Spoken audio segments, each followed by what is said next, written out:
Money, power, and influence aren't exactly easy to come by. It takes time, effort, and usually a fair amount of behind-the-scenes maneuvering. Or, if you're really lucky, you're born into a family that's already spent centuries building all three. Over time, these families accumulate such insane levels of wealth and authority that they end up placing themselves in the most important and convenient positions in society. They don't just play the economic game, they practically win it, shaping parts of the world to fit their interests. These are some of the most powerful families on Earth.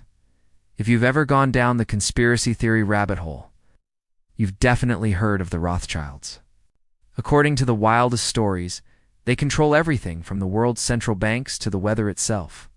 With a supposed combined net worth of $400 billion, people argue over whether they're secret rulers of the planet or just incredibly rich people. In reality, they're an international banking and finance dynasty of German origin that rose to prominence in the late 18th century. They expanded rapidly across Europe and were even elevated to nobility by the Austrian government. Their rise began with Mayer Amschel Rothschild, whose talent for finance allowed him to establish his 5 sons in the major financial capitals of Europe. They adapted perfectly to the Industrial Revolution and Europe's economic growth, placing themselves in dominant positions in global trade, particularly in oil and metals. At their peak, they were powerful enough to loan money to entire nations. In 1825, they supplied the Bank of England with enough coin to prevent a liquidity crisis. They financed France after its defeat by Prussia, and once approved a £4 million loan to the British government within hours of being asked. They were simply swimming in money. Today, the family keeps a much lower profile, focusing on philanthropy, art donations, and avoiding flashy displays of wealth, especially after their infamous surrealist party in the SECCCs. Their secrecy and history make them perfect fuel for conspiracy theories. But whether they're behind world events or not is left to speculation. Then there's the Windsor family, arguably the most famous and influential royal family in the world. Their lineage stretches across Europe, and their influence spans the globe. Prince William and Kate Middleton's children aren't just living in luxury. They're already considered incredibly valuable in terms of brand power and cultural influence. Prince George is estimated to be worth $2.8 billion. While Princess Charlotte is supposedly worth $4.3 billion, and neither of them is even 10 years old. The Windsor family sits at the head of a country with a GDP of $2.7 trillion, but their reach goes far beyond the UK. Their influence extends across every continent, even Antarctica. In places like the South Pacific island of Tanna, the Duke of Edinburgh was once worshipped as a literal god. In Canada, Queen Elizabeth's portrait is on the $20 bill. Technically, the monarch is head of state in 16 countries, known as the Commonwealth Realms, including Canada, Australia, and New Zealand. Some claims even suggest the crown technically owns 1/6 of the Earth's land, making the monarch the largest landlord in the world. If all of this were treated as private family wealth, it would place the Windsors at an almost unbelievable valuation of $25 trillion. They own multiple castles, palaces, and estates, most of which have been in the family for generations. The Royal Collection is one of the largest art collections on Earth, containing over 7,000 paintings, 40,000 watercolors and drawings, and around 150,000 old master prints, alongside tapestries, historical artifacts, and the crown jewels, which alone are valued at around $4 billion.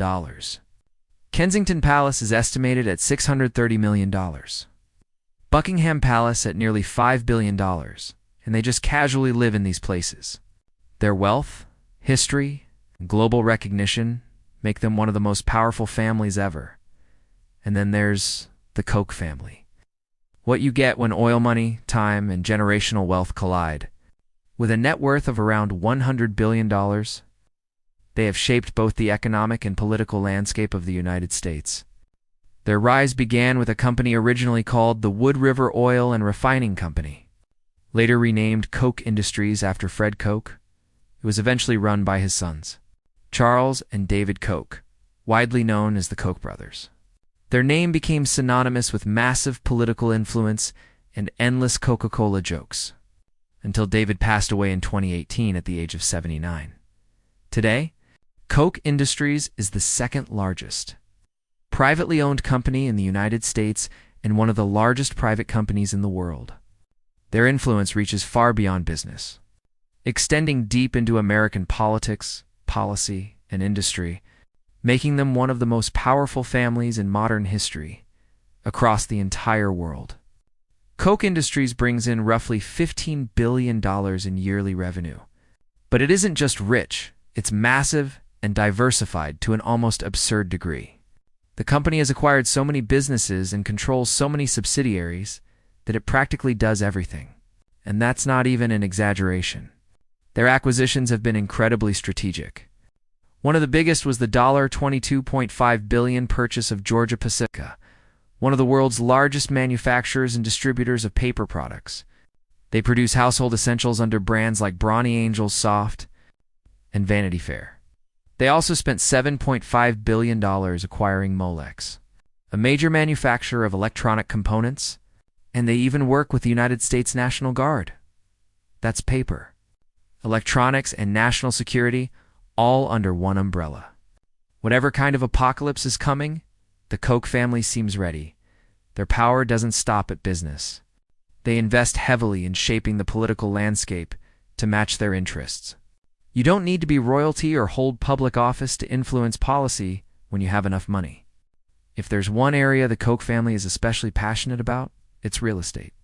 They purchased a multi-billion-dollar, 63-story, 4,000-unit hotel and casino on the Las Vegas Strip, and that was only the beginning. They plan to expand further into hotels and hospitality assets. At this point, it feels like they're trying to fill out a bingo card of industries they can dominate. Then there's the Walton family, a group so powerful and so wealthy, with a net worth around $170 billion, that it's almost strange how rarely people talk about them. Everyone knows what Walmart is. We've all seen the memes.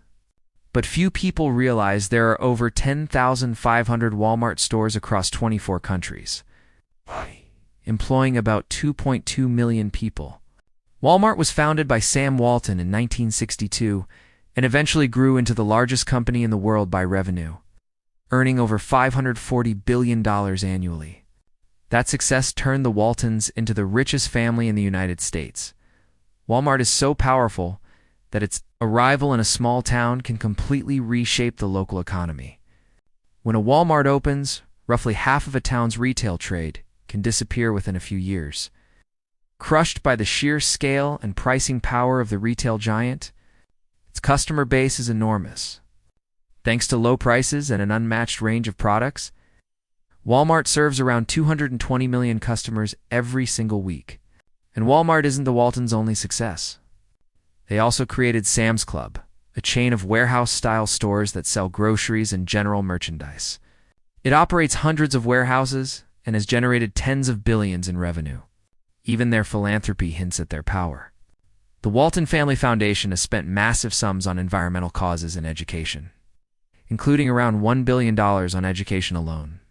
They've also dipped into politics, although not in a unified way. Different family members support different political parties, each trying to push policy in their own direction. Like a much less exciting version of the West Wing, the Morgan family's rise to international prominence began in the late 19th century with John Pierpont Morgan, better known as J.P. Morgan. He was practically born into banking and followed directly in his father's footsteps, becoming one of the most powerful financiers in history. His legacy lives on in one of the largest and most influential financial institutions in the world, J.P. Morgan Chase. But Morgan didn't build his empire through banking alone. In the late 1890s, he turned his attention to steel. He partnered with Andrew Carnegie and purchased Carnegie Steel for $480 million, a figure so massive at the time that it exceeded the entire U.S. federal government budget. In 1901, he merged his steel holdings and formed U.S. Steel, a company valued at $1.4 billion, making it the first billion-dollar corporation in history. This move placed him at the top of not just banking, but also the railroad and steel industries. At one point, he controlled about 60% of the steel market and sat on the boards of 48